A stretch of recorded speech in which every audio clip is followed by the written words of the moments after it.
Hello friends, आप सबका हमारे यूट्यूब चैनल पे स्वागत है।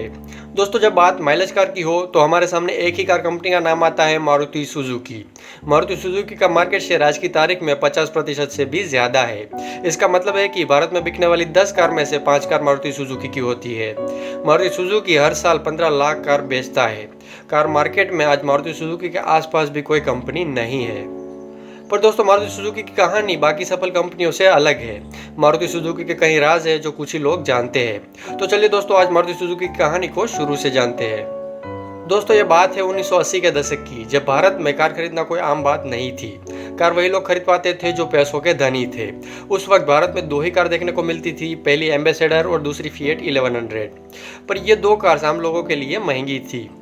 भारत में यह मांग उठ रही थी कि भारत में ऐसी कार मैन्युफैक्चर होनी चाहिए जो सस्ती और इकोनॉमिक हो। ये बात धीरे धीरे सरकार के कान में पहुंची और उस वक्त के प्रधानमंत्री इंदिरा गांधी ने एक ऐसी कार बनाने का अभियान शुरू किया जो सस्ती और इकोनॉमिक हो। इसके लिए उन्होंने 24 फरवरी 1981 को मारुति उद्योग लिमिटेड की शुरुआत की। मारुति उद्योग लिमिटेड के पहले एमडी बने इंदिरा गांधी के बेटे संजय गांधी। पर दोस्तों, कार बनाना इतना आसान काम नहीं था। कार बनाने के लिए 100 तरह की टेक्नोलॉजी, स्किल्ड मैन पावर और एक्सपीरियंस मैनेजमेंट की जरूरत होती है। यह सब मारुति उद्योग लिमिटेड के पास नहीं था। उस वक्त जापान की ऑटोमोबाइल कंपनी सुजुकी भी कार मार्केट में स्ट्रगल कर रही थी। उनके पास टेक्नोलॉजी थी, पर उनके पास एक अच्छा मार्केट नहीं था। इसके अलावा इंडिया में बिजनेस शुरू करने के लिए लाइसेंस की भी जरूरत थी। मारुति उद्योग लिमिटेड और सुजुकी ने एक दूसरे की जरूरत समझते हुए साल 1982 में हाथ मिला लिए और एक जॉइंट वेंचर मारुति सुजुकी की शुरुआत की। शुरुआत में इस जॉइंट वेंचर में मारुति उद्योग लिमिटेड का हिस्सा 74% था और सुजुकी का हिस्सा 26% था। मारुति सुजुकी का एक ही मकसद था, भारत में ऐसी कार बनाना जो सस्ती और फ्यूल एफिशिएंट हो, जिसे भारत के हर तबके के लोग खरीद सके। शुरुआत में मारुति सुजुकी कार्स इंडिया में नहीं बनाते थे। कार इंडिया में बनाने की बजाय बाहर से इंपोर्ट करके इंडिया में बेचते थे। पर बाद में 1983 में गुड़गांव में मैन्युफैक्चरिंग प्लांट शुरू किया। सबसे पहली कार भारत में लॉन्च हुई मारुति 800। उस वक्त इस कार की कीमत 48,000 रखी गई थी, जिसे सब लोगों ने पसंद किया क्योंकि कार सस्ती थी और फ्यूल एफिशिएंट भी थी। दोस्तों, भले ही अब मैन्युफैक्चरिंग प्लांट इंडिया में शुरू हो चुका था, पर कार के ज़्यादातर पार्ट्स अब भी बाहर से इंपोर्ट किए जाते थे। बाहर से पार्ट इंपोर्ट करने की वजह से वो बहुत महंगे पड़ते थे और जिसके चलते कार की कीमत भी बढ़ जाती थी। इसलिए मारुति सुजुकी ने इंडिया में ही सारे पार्ट्स बनाने का निश्चय किया। पर दिक्कत ये थी कि इंडिया में ऐसे मैन्युफैक्चरर्स थे नहीं जो क्वालिटी पार्ट्स बना सके। इसलिए मारुति सुजुकी ने इंडिया के कई पार्ट्स मैन्युफैक्चरर्स के साथ जॉइंट वेंचर शुरू किया। उनकी फैक्ट्रियों में खुद के पैसे लगाए। उन फैक्ट्रियों को अच्छी टेक्नोलॉजी दिलाने के लिए उन फैक्ट्रियों को जापान की कंपनियों से जोड़ा। जैसे कि वायरिंग से जुड़े पार्ट्स बनाने के लिए न्यू दिल्ली वायरिंग मैन्युफैक्चरर को जापान की सुमिटोमो वायरिंग सिस्टम के साथ जोड़ा, जिससे आज हम मदरसन ग्रुप के नाम से जानते हैं। मदरसन आज की तारीख में करोड़ों का कारोबार करता है। इसके अलावा स्टीयरिंग से जुड़े पार्ट्स बनाने के लिए सोना ग्रुप को कोयोसिको से जोड़ा, जो आगे चलकर देश का लार्जेस्ट स्टीयरिंग सिस्टम मैन्युफैक्चरर बन गया। तो दोस्तों, ऐसे कई जॉइंट वेंचर के चलते मारुति सुजुकी अपने पार्ट्स इंडिया में ही बनाने लगे। आज की तारीख में मारुति सुजुकी के 95% पार्ट्स इंडिया में मैन्युफैक्चर होते हैं।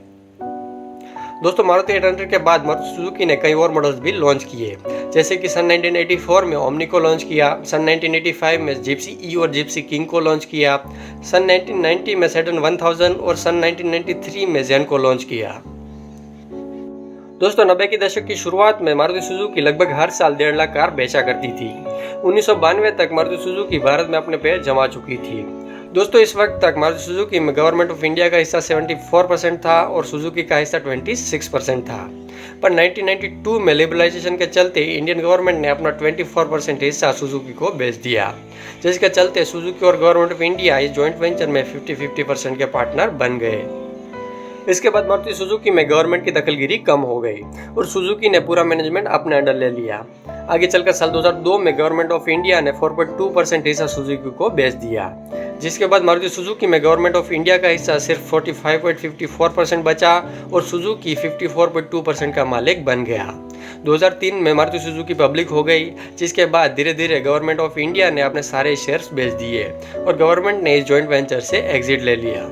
आज की तारीख में मारुति सुजुकी का 56.21% हिस्सा सुजुकी मोटर कॉर्पोरेशन के पास है। दोस्तों, साल 1999 में मारुति सुजुकी ने वैगनआर लॉन्च की, जिसके अपग्रेडेड मॉडल्स आज भी मारुति सुजुकी बेचता है। वैगनआर के अलावा 2005 में मारुति सुजुकी ने स्विफ्ट लॉन्च की। आज की तारीख में हर साल करीबन 1.5 लाख लोग स्विफ्ट खरीदते हैं। वैगनार और स्विफ्ट के अलावा आज मार्केट में मारुति सुजुकी के कई मॉडल्स धूम मचा रहे हैं, जैसे कि Ertiga, Celerio, Ciaz, Baleno, S cross वगैरह। दोस्तों आज की तारीख में मारुति सुजुकी की production capacity 17 lakh unit per annum है। मारुति सुजुकी के पास 3 जाइंट मैन्युफैक्चरिंग प्लांट्स है। पहला प्लांट 1983 में शुरू हुआ था गुड़गांव में। आज ये प्लांट 300 एकड़ में फैला हुआ है। इस प्लांट की प्रोडक्शन कैपेसिटी करीबन 7 लाख यूनिट है। मारुति सुजुकी का दूसरा मैन्युफैक्चरिंग प्लांट शुरू हुआ था साल 2007 मानेसर में। यह प्लांट करीबन 600 एकड़ में फैला हुआ है। इस प्लांट की production capacity 8 lakh unit per annum है। मारुति सुजुकी का तीसरा और आखिरी प्लांट साल 2017 गुजरात में शुरू हुआ था। इस प्लांट की प्रोडक्शन कैपेसिटी 2.5 लाख यूनिट है। दोस्तों साल 2015 से पहले मारुति सुजुकी को एक मीडियम बजट कार कंपनी ही मानी जाती थी, यानी कि ऐसी कंपनी जो सस्ती और इकोनॉमिक कार बनाती हो।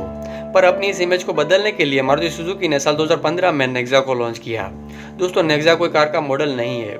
नेक्सा दरअसल एक रिटेल नेटवर्क है। इस रिटेल नेटवर्क के कई सारे लग्जरियस शोरूम है, जहाँ पे Maruti Suzuki Baleno, S cross, XL 6, Ciaz और इग्निस जैसी महंगी कार्स को बेचती है। नेक्सा के शोरूम में वही लोग जाते हैं जिनको प्रीमियम क्लास कार्स खरीदनी हो। दोस्तों आज भारत 30 लाख कार्स का मार्केट है।